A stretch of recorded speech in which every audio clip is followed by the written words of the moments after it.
The big failure of Jewish education in the world is that Judaism, Yiddishkeit, is taught like a religion.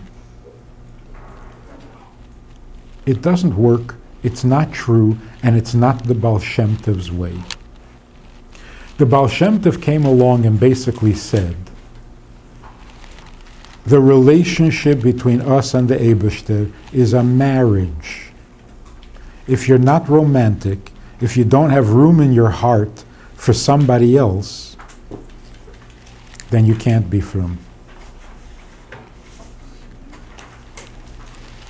Everything in Yiddishkeit, you have to see it as a relationship, a romance.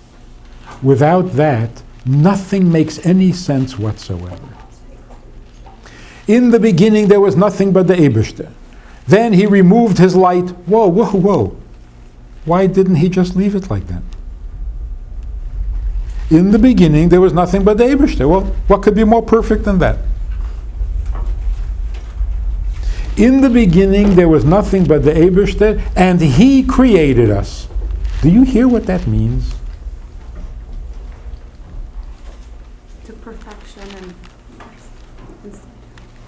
he was absolutely perfect,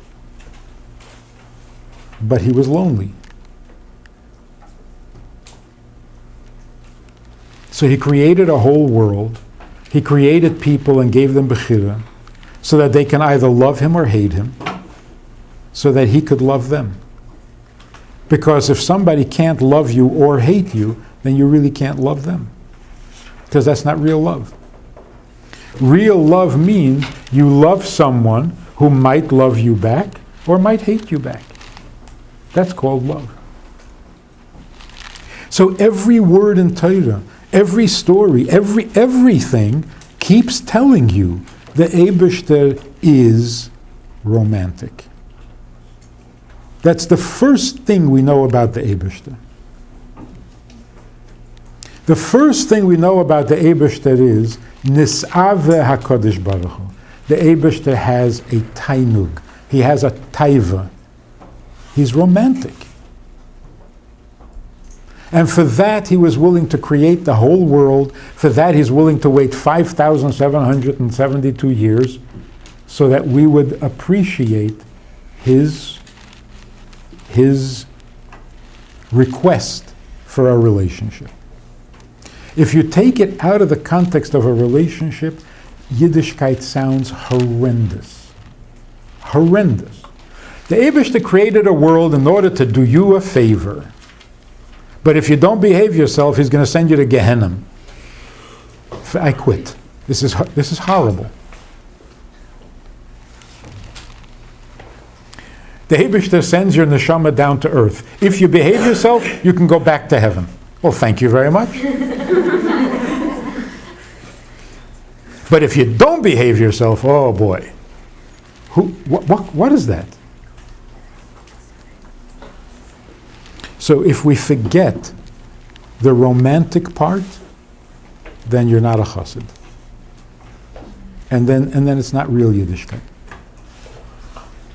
It is not the real thing.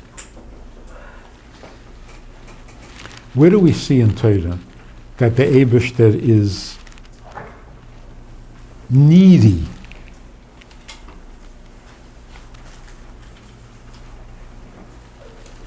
We see little glimpses of it. Im b'chukaisai telechu, Rashi says, halevai b'chukaisai telechu. It's not, if you follow my rules, you get... No. Please follow my rules.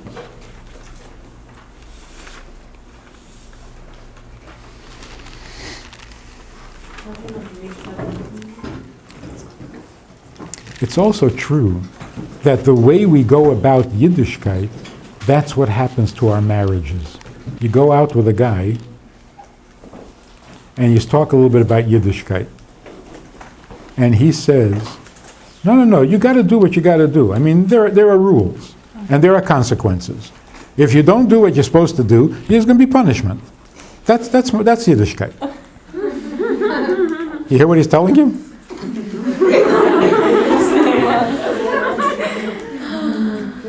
Get the message. Red flags. If he says, I don't know, the Eibishter wants, I don't know what he wants. I don't. You hear what he's saying? That's what you're going to hear for the rest of your life. What did you want? I don't know. What does she want? I don't know. I don't know what she wants. The way he treats the Eibishter, that's how he's going to treat you.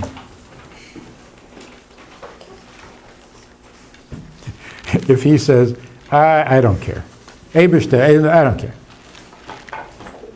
Wife, no wife, I don't. It's exactly that way. And the same is true with how you're going to treat him. I don't understand why the Eibishter had to do. I don't understand why. Oh, God, I know. He's going to live with this for the rest of his life. Why you have to do it like that? Why couldn't you? Oh, boy. Listen to yourself. You always see that in people? Huh? You like always see that in people? Yes. I tell you, very interesting. This guy tells me many years ago. He tells me that he's not a Lubavitcher, but since he was a teenager, whenever he had a serious decision to make, he always asked the Rebbe. And he always did what the Rebbe told him. I said, well, then you are a Lubavitcher. He says, oh, no. I said, are you married? He says, no. I said, I don't think so. He will ask a woman for advice and do exactly what she says. Marry her? Oh, no, no. No, not that close. No. You ask the Rebbe everything. You do exactly what he tells you. You're such a chassid. Oh, no. No, I'm myself. No, I'm just me. You see how this works?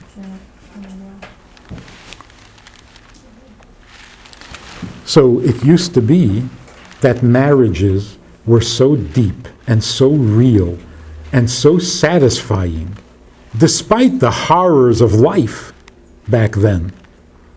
But marriages were fantastic. Why? Because people treated the Eibishter properly, had the proper relationship with him, and it carried over to the marriage. Or maybe the other way. We knew how to be married, so we knew how to treat the Eibishter. But one follows the other.